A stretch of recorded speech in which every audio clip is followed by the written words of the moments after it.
So today we'll be checking out the upcoming game Hood, Outlaws, and Legends. This is a multiplayer PvPvE heist game where you gather a team of outlaws and attempt to steal treasure from heavily guarded strongholds. It looks to combine elements of heist games like Payday with action combat in a medieval setting inspired by the tales of Robin Hood, which is a pretty cool sounding combo. Two teams of 4 players will compete to execute the perfect heist on various large-scale maps with multiple paths and entry points, all patrolled by deadly AI guards. Playing as one of 4 classes, you'll use unique skills and mystical abilities, and choose to either move in stealth and steal the treasure unseen, or kick down the doors and dominate through loud, brutal combat. You must beat the other team to the treasure and escape to win. Now, it's been quite a while since I've covered anything like this on my channel, but I have quite enjoyed my time with games like Payday, and I do occasionally like getting overly competitive with PvP games like Hunt Showdown and For Honor, and Hood looks to be offering this really unique combination of those things, and that is what has me intrigued. So as usual, if I see something that I'm interested in, I will do a bunch of research, learn everything I can about it,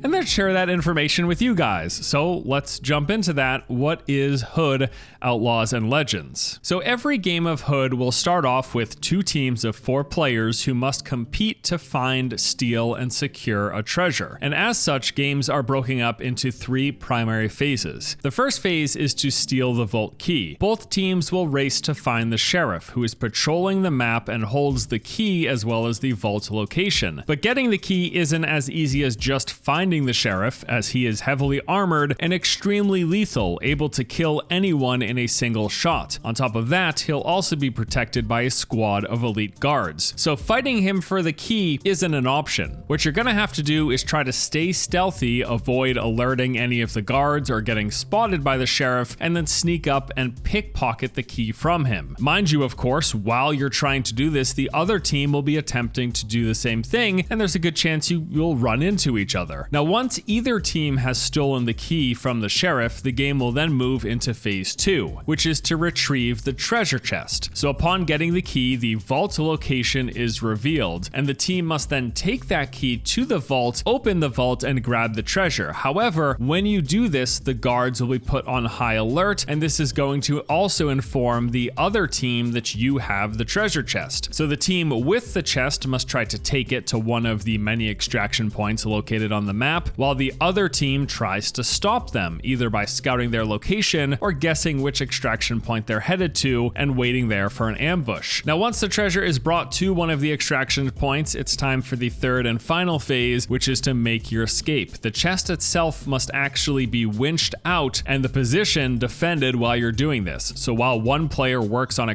the extraction process by cranking the winch, others must defend from both the enemy team as well as the sheriff who's trying to stop you. Now, gold is actually earned at various checkpoints in this extraction process, and the team who gets the most of these checkpoints of gold will win. Now, beyond the enemy team, like I mentioned, the map is filled with AI guards as well as the constant threat of the sheriff. So what's interesting here is that at any point in the match, if you get spotted by the sheriff, he's actually going to go into hunt mode, chasing you until you either break line of sight or re-enter stealth. Making this more difficult is the fact that he can call in reinforcements and direct them towards your location. And then in that third and final stage, if the treasure chest is spotted by any guard on the map on its journey to the extraction zone, a map-wide lockdown will be triggered. Now, during this lockdown, all of the portcullises on the map will be lowered, which cuts off the main escape routes, and elite guards will be called to track down the treasure. The sheriff himself will also start making his way towards your extraction point once you begin that process, and the sheriff, while he can be temporarily knocked down after taking significant damage, can never be killed. So that's just, the sheriff is this constant threat that he will one-shot you and you can only temporarily down him. So once you get to that final phase and you're trying to extract the chest, you're going to have to deal with the never killable sheriff, any other guards or elite guards that get called in, and then of course the opposing team trying to steal that treasure and take some of those checkpoint progresses off of you. Now, on top of this, the game is going to have a lot of unpredictable elements so that the matches don't get too repetitive, even though you might play on the same maps over and over again. So for one, the vault key has to be stolen from the sheriff, like we mentioned, and the sheriff will have various patrol paths that are randomly determined at the start of a map. Each map also has 3 different buildings that can house the treasure vault, and the treasure vault itself has 5 possible spawn locations inside of each of those buildings. There are multiple extraction points on every map, which the players get to choose from, and there are also multiple capture points scattered throughout each map that can be claimed by your team for use of respawning if you happen to die. And then on top of all of this, there are randomized AI patrol paths, as well as this dynamic escalation system that reacts to player positions. Because it does sound like it could get repetitive: find the sheriff, take the key, get the treasure, bring it to the extraction point. So having all of this randomness within these maps, which from all what we can tell are fairly large and complex, is going to keep things fresh and a lot more interesting. Now I want to talk with you guys about the classes in this game. So there are 4 playable classes. Each will fulfill a specific role with their own unique playstyle, weapon, skills, and an ultimate. So first we've got the Ranger. This is a sniper class that specializes in taking down foes from a distance. The weapon for the Ranger is the longbow, which is ideal for precise takedowns at long distances and can be charged for increased power or fired quickly for close range burst of damage. He can also shoot down climbing ropes, giving your team the ability to scale walls and avoid more heavily guarded areas. And the abilities of the Ranger include the trait Scout, which lets him tag targets for a duration, keeping track of their location and movement. His gear ability is Flash, where you can temporarily blind opponents in a small area. And his ultimate is Farsight, which launches an incendiary arrow that can stick to enemies and explodes for massive damage in a radius. And some of the various perks that you can choose from, which is like your own sort of customization for the characters. The Ranger has perks that let him focus on his melee capabilities, letting him use arrows as melee weapons. You can also customize him to become a better sniper, granting you more ability charge when you kill targets at a range, or even returning ammo when you get stealth kills. So that is the Ranger class. Let's move on next to the Hunter. The Hunter is the assassin class with quick takedowns, invisibility, and smoke grenades. This is a master of close quarters stealth combat. The Hunter has a bladed crossbow that can load up to 3 bolts at once. You can tap to fire a single bolt or charge it for a multi-shot for some quick burst, which is great for medium and close range encounters. And the Hunter's abilities are the trait Shadow, which lets the Hunter assassinate guards from any direction instead of having to be directly behind them. The gear ability is Smoke, which will obscure visibility, hide sightlines, and prevent tagging from the enemy. This can be used to cover up your approach or make a quick escape. And the Hunter's ultimate Shroud has her gain invisibility, making her completely undetectable to guards and very difficult to see for enemy players. Some of the various perks you can choose from will make the Hunter's crossbow customized to fire bolts at a faster rate and improve stability at the cost of ammo capacity. There are stealthier options, including resetting her invisibility every time she performs an assassination, or you could go the tankier route with an increased health pool and evade capabilities. The next class is the Brawler. This is the master of melee combat, excels at holding defensive lines, creating new paths for allies, and of course fighting. The Brawler uses a hammer, which can perform wide sweeping attacks that strike multiple opponents, or precise and powerful overhead swings that will instantly kill lesser armored enemies. The Brawler's abilities include the trait Resolute, which lets him raise any portcullis gate, providing an opening for teammates during a lockdown. This is very important for escaping, chasing guards, or dodging the enemy team. His gear ability is Grenade, which will deal explosive damage in a small area after a short delay. And his ultimate Wrath enhances his offensive and defensive capabilities, gaining increased durability and infinite stamina, which lets him sprint and fight with no limit. And then for perks, you can choose to make the Brawler complete objectives faster, like having a faster speed while carrying the chest or a faster winching speed. You can give him abilities that improve his momentum in a brawl, like getting damage boost after a kill streak, or having ability gain linked to the amount of damage that he takes. And the fourth and final class is the Mystic. This is the support class, a capable melee fighter that also provides healing and crowd control as well as tactical insight for his team. His weapon is the Flail. This is a melee weapon with a long reach. It can be swung around, hitting enemies in a large radius, or launched forward, stunning a target for a short duration. The Mystic's abilities include the trait Respire, which increases his stamina regeneration, which is great for longer fights. His gear is Poison, which will obscure vision and sap the stamina of anyone caught inside. And his ultimate Instinct highlights obscure cleared enemies and heals himself as well as nearby allies. Some of the perks you can choose for the Mystic include the ability to channel your vampiric powers, gaining life leech on attack or increasing your damage when you're at full health. You can also turn your poison grenades into healing grenades or gain a movement speed buff for you and your allies. So as you can see, based on the descriptions and the abilities for each of these classes, they are all very different from one another. We've got the Ranger, who is our long-range sniper that can tag enemies and lower ropes, letting the team avoid main paths. The Hunter, who is the medium to close-range assassin who excels at taking out enemies from stealth. This seems like it'll be very important for clearing out patrolling guards. There's the Brawler, who's just really good at the non-stealth combat and can also lift those portcullis gates when in lockdown. And then of course the Mystic, who supports the entire team with things like healing, speed buffs, and the ability to control enemies. And another factor of this is the fact that these 4 classes are also broken up into 2 basic categories, the stealth and the non-stealth combat. So for example, the Ranger and the Hunter, they both have ranged weapons between the mounted hand crossbow with the blade and then of course the longbow for the Ranger. And because of this, they are primarily stealth classes and they're not as good at like close range face-to-face combat.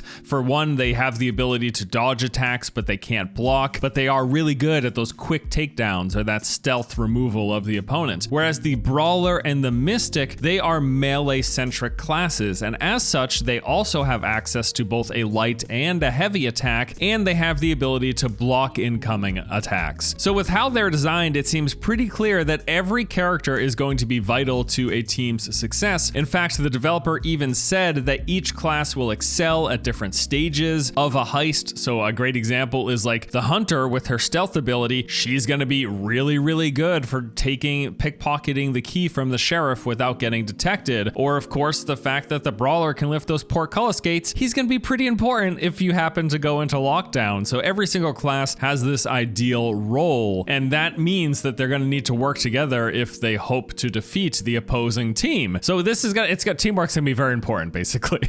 And they have said that with these 4 characters, there are going to be thousands of variations between the different perk combinations that will tailor to different play styles, which is really cool to hear that these classes aren't just locked in place. Although as far as I'm aware, the weapons are pretty set in stone. Maybe that will change in the future, but you can really change how each of these characters play depending on the perks you choose, which is a good thing to hear. Customization is always nice. Now, in terms of the different maps and locations, the game will be launching with 5 different maps. There is the Graveyard, Marshland, Coastal, Citadel, and Outpost. And from what I've seen from some of these early teaser videos, every location looks fairly large with numerous areas to discover, various hidden pathways, buildings, and rooms to navigate. There will also be all sorts of different layouts and groupings of the guards and patrol patterns for the sheriffs and other obstacles that you have to overcome. Clearly, learning the layout of each of these maps is going to be a key component in getting good at this game and trying to get the upper hand on your enemy. And as I mentioned earlier,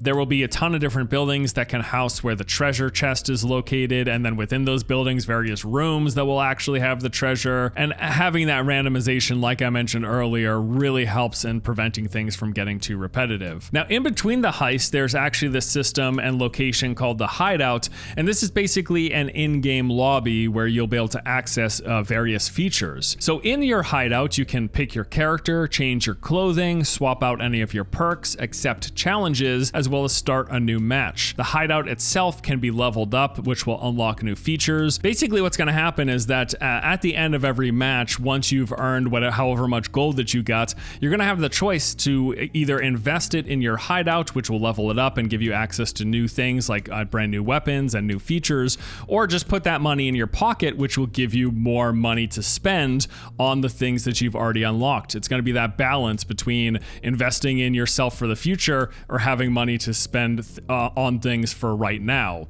Now, that's the basics of the game. Let's talk about the upcoming launch. So the full release of this is happening on May the 10th, and it will be coming to the PlayStation and Xbox consoles as well as PC with a base price of $29.99. I think that's fairly appropriately priced for a multiplayer only game. Now, they do have pre-orders available, which will actually unlock early access on May the 7th, so that's 3 days before the official release. I don't love seeing this like spend money to play the game early kind of thing. thing with pre-order bonuses. You guys know how I feel about pre-orders, but just letting you know it exists. If you pre-order the game, there is going to be a 3-day head start. Now, in terms of post-launch, they actually already have a bunch of things planned, including brand new maps, new characters, new abilities, and new game modes, as well as seasonal events. In fact, yes, they already have 3 seasons worth of battle passes scheduled, which I assume will make for a full year if they do 4-month seasons. I figured they would schedule a year of content, so yeah, there's 3 seasons worth of battle passes. Also, I think we should say that them selling cosmetics is pretty much a guarantee, I would assume, as they already have like exclusive pre-order outfits available. I know you'll be able to earn outfits in game, but it's probably going to be one of those situations where the coolest looking outfits come from the item shop, so that's whatever. Just be better at the game than your opponents. Who gives a shit about their outfits, right? So to wrap this all up, I gotta say that I really like what I've seen so far, which is why I'm making a video about this game. The gameplay and the visuals that we've seen from the footage released all look super polished. I also really love the concept of this class-based competitive PvPvE heist game in a medieval setting. All of these things are really right up my alley, and I could see myself quite enjoying this game. It's also a real nice surprise given that we're so close to launch and I just learned about this thing, so here's hoping it turns out well. I also have a question of the game systems, if they're going to incentivize stealth. It sounds like they are, but hopefully it's in a manner that prevents every round from just turning into a 4v4 deathmatch where you kind of brush off the AI. Hopefully staying in stealth so that you don't attract the attention of the sheriff or those elite AI guards is enough of a deterrent to try to force both sides to do that. Although I'm going to assume a lot of what will be at play here is teams trying to alert the enemy AI and call in the guards and the sheriff, and then get out of dodge so that the other team has to deal with them. I'm sure that's going to be a thing that happens. But yeah, I would love for the stealthier approach to actually be viable. I really enjoy stealth games, and it has so many mechanics built into this game. Hopefully it gets put to good use. I will say though, one problem that this thing might run into is there is no straight co-op PvE only option. This is a PvP centric game. Again, that $30 price tag reflects it, but it's just a very tough market to enter. Like, competitive PvP only games live or die by their player base. Now, of course, I do think this game has a good chance. I've loved what I've seen so far, and I'm excited to play it for sure, but I can already foresee some of the headaches with this class system and each role seemingly so important for the various phases of a match. Boy, playing with randoms could get very frustrating very quickly. Although I guess that isn't really any different from many competitive PvP games where you have any sort of reliance on a team. So this isn't a issue specific and particular to this game, but man, I'm gonna be pissed like if the hunter screws up pickpocketing the sheriff, or if the damn brawler doesn't open the portcullis gates in lockdown, you know? Like, I can already see these things happening. Whatever, it's all in good fun. Multiplayer games are in some ways enjoyable due to those minor headaches. So yeah, I'm absolutely looking forward to this thing. And unlike the recent launch of the game Outriders, which was a title that touted not being a live service, I think it's a good thing that Hood already has 3 seasons worth of content planned, because multiplayer games, in my opinion, do really well with seasonal content and continuous updates. At least I've enjoyed that from the multiplayer games that I've played. So when it comes to Hood, I may have a few concerns, but I gotta say, I do think this game clearly has a chance of success. Again, I only make videos about things I'm interested in and I think I might enjoy, and the footage and everything I've heard and seen about this game does look really good. So there you go. That's all the information we know so far about Hood, Outlaws, and Legends, and I'm looking forward to it. Hope it turns out good. Thank you guys for watching. Hope you enjoyed the video, and I'll see you in the next one, all right? Take it easy.